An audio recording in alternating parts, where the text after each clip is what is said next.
Bismillahirrahmanirrahim. Assalamualaikum warahmatullahi wabarakatuh. Alhamdulillah rabbil alamin wassalatu wassalamu ala asrofil anbiya wal mursalin wa ala alihi wa sahbihi ajma'in. A'udzu billahi minasyaitonir rajim. Ya ayyuhalladzina amanu sabiru wasabiru warabitu wattaqullaha la'allakum tuflihun. Wahai orang beriman, bersabarlah kamu dan tingkatkanlah kesabaranmu dan warabitulah dan takwalah pada Allah agar kamu menjadi orang yang beruntung. Sadaqallahul adzim. Surat Ali Imran ayat 200. Alhamdulillah di sana pendengar pesan-pesan Ramadan surah PWS yang kami muliakan, yang dirahmati Allah. Alhamdulillah kita sudah memasuki puasa yang ke-25. Semoga puasa kita Rabbana taqabbal minna innaka antas samiul alim. Dosa-dosa yang kami muliakan. Kalau di pertemuan kemarin kita telah mentelaah, telah membaca ayat-ayat Allah terkait sabar dari nabi-nabi dan rasul-rasul. Kita telah melihat bagaimana sabarnya Ismail alaihissalam di dalam menjalankan perintah Allah.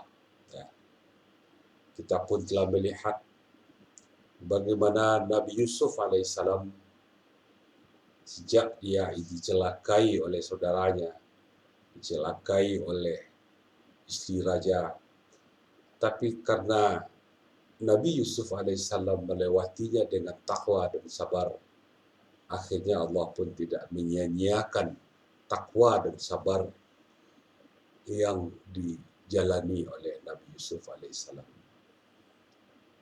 Begitupun Talut pun dengan meminta pada Allah dituangkan kesabaran. Ya, dia tidak meminta supaya ditambah senjata untuk memenangkan pertempuran melawan Jalut, tapi yang dia minta pada Allah adalah dituangkan kesabaran kepada Talut dan pasukannya, dan meminta akhdamana, dan meminta kemantapan kepada Allah. Nah, di hari ini kita juga masih akan mentelaah hal-hal yang masih terkait dengan sabar. Ayat yang kita baca tadi adalah surah Ali Imran ayat 200, ayat terakhir dari surah Ali Imran, di mana Allah memanggil orang beriman. Ya ayyuhalladzina amanu isbiru. Bersabarlah kamu. Jadi kalau ya ayyuhalladzina amanu, yang tidak apa-apa kita ulang-ulang. Kalau ada ya ayyuhalladzina amanu di depannya, berarti perintah yang mengikutinya itu adalah sesuatu hal yang sangat serius. Nah, atau sabar di dalam Quran banyak disebut Allah salah satu min azbil umur, salah satu urusan yang paling menonjol, yang paling harus diperhatikan oleh orang-orang beriman. Nah, kita tentu merasa terpanggil. Bagaimana kita terpanggilnya menjalankan ibadah puasa Ramadan adalah karena iman. Ya ayyuhalladzina amanu kutiba alaikumussyam. Nah, sekarang Allah perintahkan kepada kita orang-orang beriman, isbiru. Sabarlah. Kita tentu dengan melihat ayat Allah ini, apapun perintah Allah kepada kita, apalagi dengan sebutan khusus, sebutan istimewa dengan ya ayyuhalladzina amanu, itu sudah pasti adalah baik untuk kita. Sudah pasti itu ibarat mur dan bau, ya. Sudah pasti itulah yang cocok untuk kita hidup, untuk kita bisa memiliki sesuatu untuk bisa mengarungi kehidupan ini. Begitupun saat di ayat 153 Al-Baqarah pun juga pernah kita bahas, ya ayyuhalladzina amanu, hai orang beriman, ista'inu bis-sabri was-salah. Diperintah untuk minta tolong dengan cara sabar dan salat. Itulah berarti itu adalah ketentuan Allah. Berarti sabar adalah sesuatu yang memang mutlak harus dimiliki oleh orang beriman, karena Allah yang menyuruh kita untuk memiliki sabar tersebut. Sama halnya dengan puasa, kutiba alaikumusiyam, diwajibkan atas kalian berpuasa, karena puasa itu adalah sesuatu yang diinginkan Allah untuk baik padamu, untuk supaya kamu itu mudah. Yuridu bikumullahu yusra. Nah, terkait dengan ayat Ali Imran ini, surat ayat 200 ini, surah Ali Imran ayat 200, isbiru, ya, bersabarlah, wasabiru. Nah, diulangi lagi oleh Allah setelah dikatakan, hai orang beriman, bersabarlah kamu, wasabiru, dan tingkatkanlah kesabaran. Nah, jadi karena ini di bulan Ramadan adalah bulan Syahrus Sabr, dan separuh dari saum itu adalah memang sabar. Nah, semoga hari ke-25 ini dan sampai hari terakhir kita bulan Ramadan nanti menjalankan puasa, semoga kualitas kesabaran kita pun hendaknya meningkat. Karena memang harus meningkat. Karena Allah memang menyuruh, ya, wasabiru, dan tingkatkanlah kesabaran. Nah, berarti orang beriman akan terpanggil dengan perintah Allah ini untuk memiliki peningkatan kualitas kesabaran. Dan bukan hanya itu saja, lebih dipertegas lagi oleh Allah, warabitu. Warabitu atau irabat, ya. Tafsir Mufassir juga mengartikan itu berkesabaran yang berkesangatan. Berarti sabar yang tingkat tiganya. Kalau tadi esbiru, sabarlah, tingkatkan kesabaran, dan warabitu, dan tingkatkan kewaspadaanmu. Nah, ada juga mufassir mengatakan warabitu itu adalah artinya kewaspadaan. Ya. Ada yang mengatakan kewaspadaan itu adalah salah satunya adalah ketika di Madinah sudah mulai berbatasan dengan wilayah-wilayah kekuasaan orang kafir atau orang musyrik, Rasulullah mentugaskan beberapa sahabatnya untuk menjadi pengintai di perbatasan. Ya, karena musuh bisa saja menyerang setiap saat. Ya, maka Rasulullah menyuruh beberapa sahabat untuk menjadi pasukan di perbatasan, menjaga perbatasan. Ya, menjaga wilayah itu supaya jangan dimasuki oleh orang-orang musyrik, oleh orang kafir saat itu yang sedang berperang, yang bertujuan untuk membuat keburukan di Madinah waktu itu. Dan maka Rasulullah pun memberi sebuah keistimewaan kepada orang-orang yang mau siang malam menjaga wilayahnya itu dengan sabar. Itu adalah orang yang jika dia itu wafat atau mati di dalam menjalankan tugas penjaga perbatasannya itu, dia adalah pahlawan, ya, mati syahid Rasulullah menyebutnya seperti itu. Ada juga mufassir menyampaikan warabitu ini adalah orang yang sabarnya berkesangatan, dia sangat tahu persis untuk menanti dari waktu ke waktu hidupnya ini adalah untuk salat. Ya, dia salat subuh, dia akan sangat menjaga supaya dia akan menanti, yaitu di masjid untuk mengikuti salat jamaah di salat subuh. Begitupun ke Asyar, ya, dia betul-betul menjaga kehidupannya itu dari waktu ke waktu untuk waktu salat ini dan seterusnya. Nah, wallahu a'lam. Tapi yang artinya karena gini bahasa Indonesia kita ini tidak mampu semuanya menerjemahkan kata-kata Al-Quran yang berbahasa Arab ini, ya. Nah, tentu kita akan mencoba semampunya, ya kan, untuk menjelaskannya bahwa ada tiga tingkatan kesabaran yang diperintah kepada orang beriman. Pertama ya isbiru, sabarlah. Kedua sabiru, dan tingkatkan kesabaranmu, dan warabitu. Nah, ada juga yang mengatakan irabat itu adalah suatu sifat yang memang memiliki keteguhan yang sangat. Penguasaan diri seseorang yang betul-betul kuat sekali.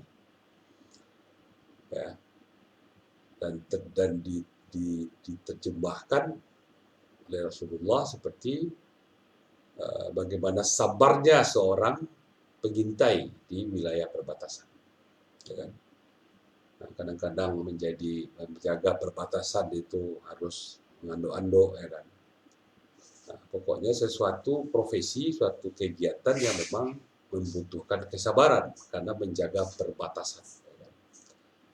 Kenapa harus dijaga? Kalau lengah bisa musuh masuk. Ya kan. Nah, Rasulullah memberikan apresiasi khusus kepada sahabat-sahabat yang menjaga perbatasan di saat itu. Nah, begitupun juga yang kita pelajari adalah rabitu itu juga orang betul-betul memiliki waspada yang tingkat tinggi untuk supaya jangan mengerjakan hal yang maksiat. Jangan sampai melanggar ketentuan Allah. Dia jaga betul dirinya itu jangan sampai terjebak untuk melaksanakan hal-hal yang bertentangan dengan ketentuan Allah dan Rasulnya. Begitupun dia juga menjaga dirinya dengan berkesangatan supaya jangan memasuki wilayah-wilayah yang batas-batas yang sudah ditetapkan Allah. Dan selanjutnya perintah kepada orang beriman yang sudah sabir ini, yang sudah rabat ini, wattaqullah. Bertakwalah kamu pada Allah. Ya, berarti nampak di sini oleh kita bahwa sabar adalah bagian dari ketakwaan. Nah, takwalah pada Allah. Dari sisi penguasaan dirinya itu sabar. Kalau dari sisi kehati-hatiannya, ya kan, takwa ini juga bahwa sahabat Rasulullah menerjemahkan takwa itu, ya, adalah kehati-hatian. Di saat Umar bin Khattab bertanya pada Ubay bin Ka'ab, apa itu takwa ya Ubay? Jawab Ubay bin Ka'ab, jika kamu berjalan di dalam suatu tebing yang kiri kanan lembah, dan di jalan itu ada duri, kamu apa yang kamu lakukan? Jawab Umar bin Khattab, hati-hati, nah itulah takwa. Sementara Rasulullah mengatakan, ditanya oleh sahabat, apa itu takwa? Rasulullah hanya menunjuk takwa fi huna.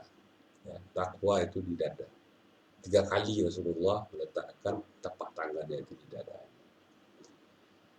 Nah, takwa adalah tentu kita sudah melihat beberapa pertemuan kita di waktu yang lalu di Ramadan ini membahas kriteria-kriteria sifat-sifat yang melekat pada orang takwa. Ya, apakah itu yu'minuna bil ghaib, orang beriman pada yang gaib, ya. Orang yang musaddiqin, orang yang membenarkan, orang yang sabar dalam bara bahaya, sabar dalam kesulitan, wasabirina fil ba'sa wad dharra'i wad dharra'i wa hinal ba's. Atau orang yang mustakfirina bil ashar, yang beristighfar di waktu sahur, ya banyak. Atau wal afina 'anil nas wal kadhibina al ghaiz, orang yang memaafkan manusia dan mampu menahan amarahnya. Itu semua adalah ciri-ciri orang takwa, dan semoga kita bisa hendaknya di Ramadan ini untuk meningkatkan kualitas ketakwaan kita. Nah, dengan sabar dan takwa itulah, ya kan?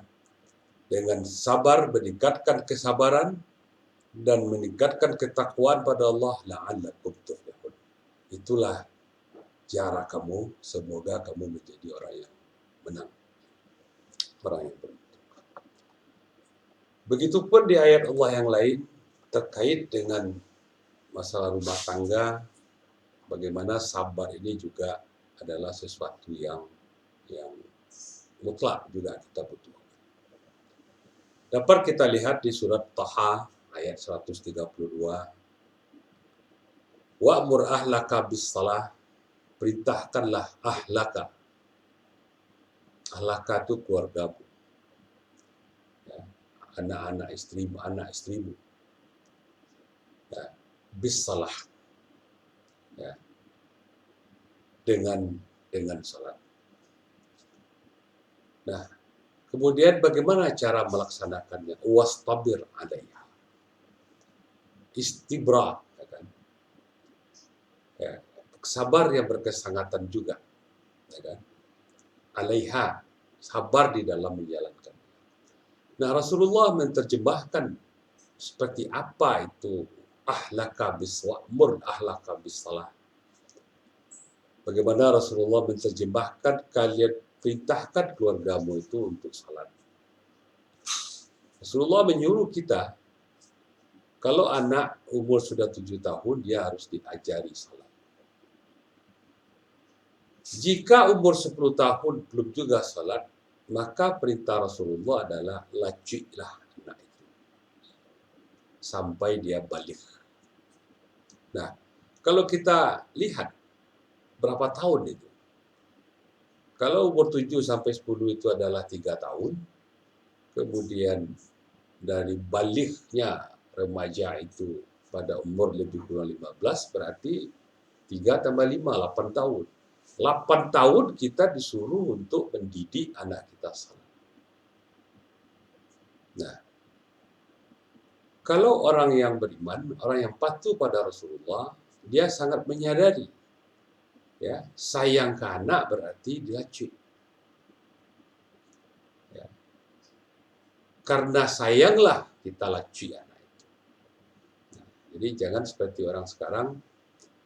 Orang sekarang melacik anaknya itu, misalkan umur 7 tahun, 8 tahun itu tidak gosok gigi, ngelaciknya. Ya, atau tidak mandi sore, ngelaciknya. Atau tidak berpakaian rapi, ngelaciknya. Ya, melatih kebiasaan-kebiasaan yang lain. Tapi kadang-kadang abai dengan bagaimana membersihkan jiwanya, ya, terutama dengan bagaimana melatih anak kita itu memiliki kemampuan bersalat, ya kan, dilatih sejak umur 7 tahun. Nah, di sini Allah perintahkan untuk menjalankannya, wastabir 'alaiha. Kenapa banyak orang tidak mampu menjalankan ini? Ya, satu sisi memang mungkin tidak memahami secara utuh bagaimana pentingnya salat ini. Kedua, ketidakmampuan memiliki kesabaran di dalam untuk mewujudkan. Ya, tidak mudah melatih anak kecil untuk bisa tertib salatnya, mengajari cara salat, bacaan salat, wuduknya. Ya, kemudian setelah umur 10 tahun, apakah dia itu sudah mengerjakan salat 5 kali ini? Nah, itu nggak mudah. Itu hanya bisa dijalankan dengan kata Allah, kalau tidak ada sabar dalam diri kita, kita tidak akan mampu untuk mengerjakan perintah Rasulullah. Nah, berarti di sini pentingnya sabar.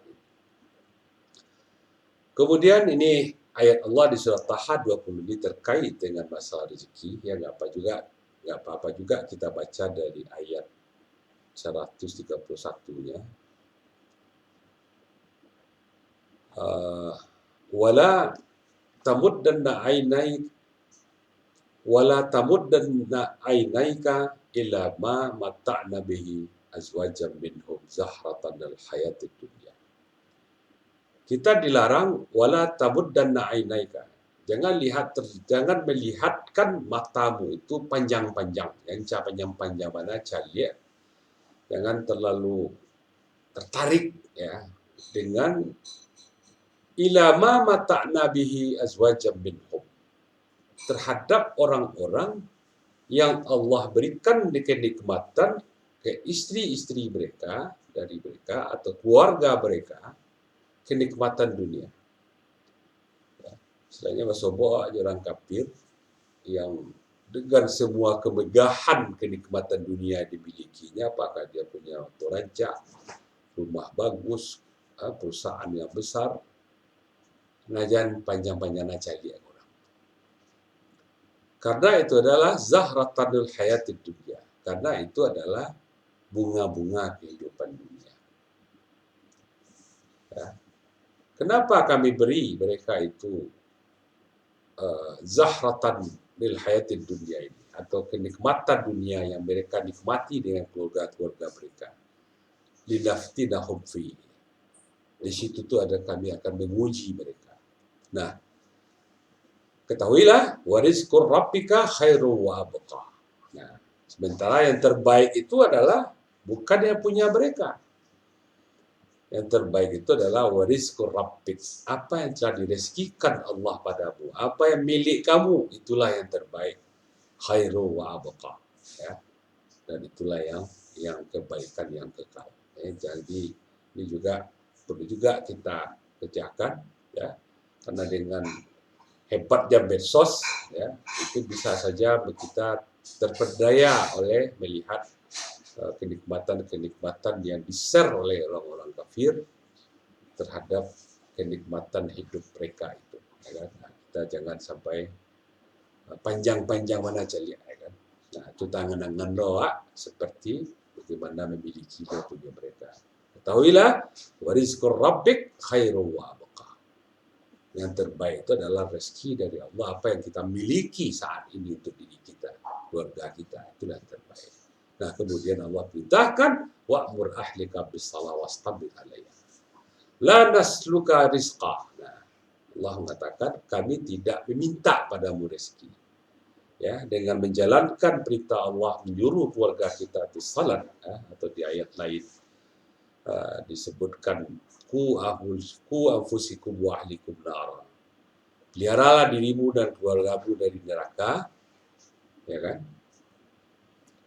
Nah, itu kita jalankan dengan sebaik-baiknya. Nah, kata Allah, la nas'aluka rizqa. Allah tidak meminta rezeki ke kita.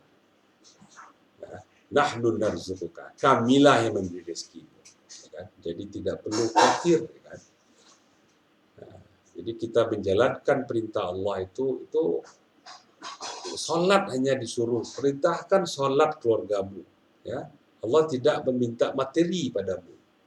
Justru Allah lah yang akan memberi rezeki kamu. Kemudian ayat itu ditutup dengan wal aqibatul littaqwa. Pada akhirnya, ya, hanya orang takwa lah yang akan mendapat dampak akibat dari kebaikan itu. Apakah itu dengan kita menjalankan wa'mur ahlika bis-shalah, ya, dengan tidak terpedaya oleh melihat kemegahan orang kafir. Ya. Nah, ini hanya orang takwa yang bisa melihatnya, dan orang yang bisa wastabir dan bisa memiliki sabar, kemudian wal aqibatu taqwa. Ya. Dan pada akhirnya karena itu dijalankan dengan sabar, orang takwalah yang akan bisa mendapatkan manfaatnya. Kalau orang takwa tidak akan mampu dia untuk menjalankan perintah Allah, wa'mur ahlika bis-shalah. Ya. Seperti di zaman sekarang. Ya. Kita lihat kehidupan sekarang, tidak sholat anaknya, tidak asir juga kadang-kadang, apalagi bagi-bagi sedikit. Tapi cukup bolos sekolah anaknya, ditangani anaknya. Nah, ini hanya bisa dipahami. Hadis Rasulullah tadi itu, umur 7 aja sholat, umur 10 tidak aja sholat lagi, itu adalah orang yang memahami apa itu perintah Allah, kemudian bersabar menjalankannya, dan ini juga hanya bisa dipahami bahwa itu adalah baik hanya kalau ada dalam dirinya itu visi dakwah. Nah, itulah pertama, sisi lain, ya kan, Allah masih berbicara tentang sabar, ya kan. Nah, sekarang kita meningkat ke pertemuan ke ayat berikutnya tentang masalah sabar juga, ya kan. Kita buka surat An-Nahl ayat 125. Ayat ini bicara tentang bagaimana seorang mukmin yang sudah memiliki, sudah yakin dengan sabili rabbik ini, ya, dia diperintahkan untuk ud'u. Ya, jadi kita kalau sudah perintah dakwah ini bukan hanya untuk ustadz atau untuk ulama saja, tapi juga ini berlaku untuk kita semua. Ud'us ila sabili rabbik. Ya, serulah orang lain kepada sabili rabbik, jalan Rabb kamu. Bagaimana caranya? Bil hikmah, dengan bijaksana. Ya. Wal mau'izatil hasanah, dan dengan sebuah pengajaran yang baik. Ya. Kata hikmah dengan kebijaksanaan tentu artinya sangat luas. Ya. Wal mau'izah, ya, misalkan kita berhadapan dengan petani, ya. Cara kita berdakwah dengan petani itu nggak akan mungkin kita akan mendakwai mereka itu seperti kita mendakwai orang pedagang, ya. Atau kita bertemu dengan orang yang sedang untuk makan aja susah, ya. Terus kita sampaikan pula ke mereka itu ini halal, ini haram, di surga, di neraka, itu akan susah mereka menerimanya. Tapi butuh kebijaksanaan, ya, dan wal mau'izah. Kita tentu harus menumbuhkan kesadaran. Mungkin hal-hal yang terkait dengan supaya dia itu bisa kenyang dulu. Ya, pokoknya banyak, ya. Atau misalkan kalau dia itu anak SD itu nggak mungkin kita kasih pelajaran SMA dulu. Ya. Nah, ini butuh hikmah wal mau'izah, ya, sangat dinamis. Kemudian wajadilhum billati hiya ahsan, dan dakwah itu harus ada timbal balik, ya. Jadilhum, bermujadalah, berdialoglah, ada timbal balik, berdebatlah dengan cara yang terbaik. Nah, kalau seperti yang kita lakukan sekarang ini, yang kami lakukan sekarang ini belum jadilhumnya nggak ada, ya kan? Karena hanya kami yang bicara, ya kan? Harusnya ada dialog di antara kita hendaknya terhadap apa yang telah kita bicarakan. Nah, kemudian kita hanya menjalankan perintah dakwah itu, menyeru orang pada sabili rabbik, jalan yang telah kita yakini itu hak, ya kan? Ke situ orang kita ajak.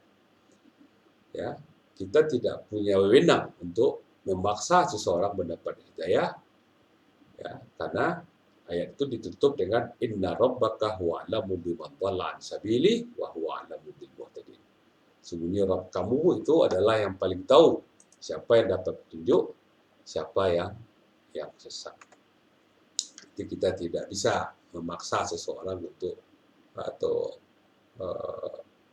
menerima langsung apa yang kita sampaikan. Allah yang tahu siapa yang dapat jaya, siapa yang sesat, siapa yang tidak mendapat hidayah. Nah, selanjutnya, jika dakwah kita itu berdampak ke fisik kita, misalnya, ada seseorang tidak suka dengan dakwah itu, dengan dakwah yang kita sampaikan, pesan-pesan baik yang kita kerjakan, bukan hanya dakwah dalam pengertian menyampaikan risalah, tapi apapun kegiatan-kegiatan kebaikan yang kita kerjakan, apakah itu mengurus masyarakat, apakah itu mengurus RT, ya, atau mengurus perkumpulan-perkumpulan kah, ya, untuk kebaikan. Kemudian ada yang memberikan respon ke kita, itu kita dilakukan kekerasan ke kita, ditampar misalkan, karena kita menyampaikan kebaikan, atau disakiti hati kita, atau dilakukan fitnah ke kita. Apalagi di zaman sekarang, seseorang sangat mudah untuk melakukan fitnah dengan sarana teknologi yang ada. Betapa banyaknya kita melihat kasus-kasus, ya, malah sampai ke pengadilan gara-gara pencemaran nama baik di dalam WhatsApp, di Facebook, kan, di medsos, akhirnya berurusan dengan mendapat. Nah, Allah di sini membuat sebuah perumpamaan.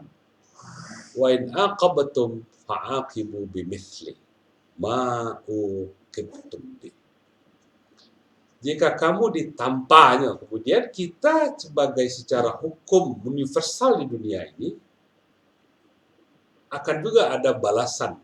Ya, kalau dipukul orang, kita pun untuk diberi otoritas juga nanti untuk memukul orang itu. Nah, ini namanya kalau dalam hukum Islam hukum qisas, ya kan.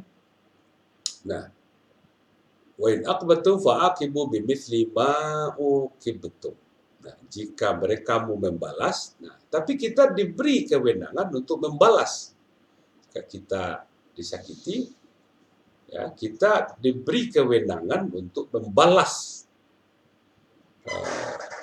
sesuatu yang menyakitkan kita itu kepada orang yang melakukannya ke kita. Nah, selanjutnya Allah sampaikan, wala in sabartum lahuwa khairul lisabirin. Namun jika kamu bersabar, ya kan, ya, tidak melakukan pembalasan walaupun kita mampu membalasnya, itu lebih baik untuk mereka, khairul lisabirin. Hanya orang yang sabar memiliki sabar. Jadi orang yang memiliki watak sabar, kalau dia disakiti oleh seseorang, apakah itu fitnah di medsoskah zaman sekarang ini, atau dipukulnya, kemudian dia punya kesempatan untuk membalasnya, dan memang dibolehkan membalasnya dengan yang setimpal, ya, apakah gigi orang apa boleh mata gigi orang. Nah, tapi bagi orang sabirin, ya, wala in sabartum, sabar lebih baik bagi mereka. Nah, kemudian selanjutnya Allah sampaikan apa itu sabar, bagaimana praktek sabar yang diinginkan Allah terhadap orang sabirin. Siapa itu orang sabirin itu? Wasbir ma sabruka illa billah. Ya. Sabarlah kamu, wa ma sabruka illa billah, dan tidaklah sabar kamu itu illa billah. Ya, sabar itu adalah baru disebut sabar dia seperti yang diinginkan Allah, illa billah. Sabruka illa billah. Sabar itu kecuali dengan Allah. Ya, berarti nampak di sini di surat An-Nahl ini adalah bahwa sabar yang dimaksud itu adalah memang orang yang memang menguasai dirinya itu karena dia tidak mau melakukan pembalasan setimpal dengan apa yang dilakukan orang ke dia, ya, karena dia meyakini itu hanya bisa dilakukan karena Allah, illa billah, ya, sabruka illa billah, dan tidaklah sabar kamu itu kecuali harus dengan Allah. Kan banyak juga orang sabar, orang tidak beriman, tidak mengerti dengan ayat ini, dia bisa saja melakukan tahan dengan sebuah kesulitan, dengan sebuah tujuan, tapi tidak karena Allah. Nah, itu bukan orang sabar. Ya, jadi sabar ini illa billah, kecuali dengan Allah. berarti kita betul-betul ya sabar itu dengan lillahi ta'ala. Ya, menyadari betul bahwa sabar adalah perintah Allah. Jadi ada koneksi iman dengan kesabaran itu. Ya, bukan sabar kita karena terpojok, ya kan? Ya, awak ni membalih hati awak ni membalih kelakuan buruk seseorang ke kita. Tapi karena kita lemah, karena orang tu mungkin lebih bagak dari awak, nak taluk awak membalih. You cakai awak, nak taluk awak membalas cakap itu ke mereka. Tapi karena kita lemah, bukan karena sabar. Nah, ini bukan seperti itu. Nah, orang sabirin, dia tidak mau membalas itu betul-betul karena watak sabar, karena memang adanya tuntunan Allah yang seperti itu. Jadi bukan dikarenakan takut. Kemudian wala tahzan alaihim wala takun fi dhaikin mimma yamkurun. Nah, wala tahzan. Jangan kamu bersedih, ya. Ini adalah memang Allah memberikan sebuah kaidah-kaidah dalam dakwah, ya. Jika kita menyampaikan dakwah ke orang lain atau menyampaikan kebaikan, baik itu amal saleh, kemudian kita direspon negatif oleh orang, ya kan? Baik itu secara psikis, secara moral atau material, secara fisik, Allah larang wala tahzan alaihim. Kita tidak boleh sedih atas mereka. Wala taku fi dhaikin mimma yamkurun. Dan makar-makar mereka, upaya-upaya mereka untuk membuat kamu itu sedih, ya, membuat dadamu itu sempit. Nah, Allah larang, jangan sampai dada kita sempit, ya, jika kita berhadapan dengan situasi-situasi seperti itu. Nah, kemudian perintah Allah berikutnya adalah, ayat berikutnya adalah innallaha, ketahuilah, ya, hai orang yang telah sabar, hai orang yang telah berdakwah tadi, yang telah menyampaikan kebaikan itu, ya, kemudian kamu dapat perlakuan yang tidak benar dari orang lain, ya, ketahuilah bahwa innallaha ma'al ladzina taqaw. Ya, tetap ayat itu disampaikan Allah bersama orang takwa, walladzina hum muhsin, dan orang itu muhsinun. Nah, jadi di sini kita mendapatkan sebuah pesan, ada kesabaran di situ, ada takwa di situ, ada muhsinun di situ. Nah, muhsin adalah orang yang memang seperti definisi yang diberikan Rasulullah, anta'budallah ka'annaka tarahu, fa illam tarahu faqad huwa yaraka. Ya, orang yang betul-betul merasa diawasi Allah selalu. Nah, itu orang yang muhsin. Nah, dan ini dia berbuat baiknya itu betul-betul dia berasa diawasi Allah. Ya. Dari sisi penguasaan dirinya itu dia sabar, dari sisi kehati-hatian dia itu dia takwa. Ya, dari sisi dia itu berbuat baik itu dia muhsin dengan ihsan. Nah, Allah bersama mereka. Nah, itulah barangkali pada pertemuan di hari ke-25 ini, mana kita mendapatkan pesan-pesan dari Quran, ya kan, bahwa kita harus betul-betul memiliki sabar, dan sabar adalah sesuatu yang mutlak, ya, baik kita sebagai individu dalam hidup, ya, atau sebagai dai, sebagai guru, sebagai apapun profesi kita butuh kesabaran. Ya, karena kasih sayang Allah tunjukkan, ya kan, berikan kita cara-cara kita untuk bisa seperti di Al-Ali Imran tadi, la'allakum tuflihun, ya, bahwa sabar dengan sebaik-baiknya itu adalah jalur kita untuk menjadi orang yang beruntung, ya, menjadi pemenang dalam kehidupan ini. Nah, itulah yang dapat kami sampaikan, ya, semoga bermanfaat, ya kan, semoga kesabaran kita pun makin meningkat, ya kan. Rabbana afrigh 'alaina sabran wa tsabbit aqdamana wansurna 'alal qaumil kafirin. Ya Rabb kami, tuangkanlah pada kami kesabaran dan mantapkanlah kami, kedudukan kami, kaki kami, prinsip kami, dan menangkanlah kami atas orang kafir. Wabillahi taufiq wal hidayah. Walhamdulillahirabbil alamin. Wassalamualaikum warahmatullahi wabarakatuh.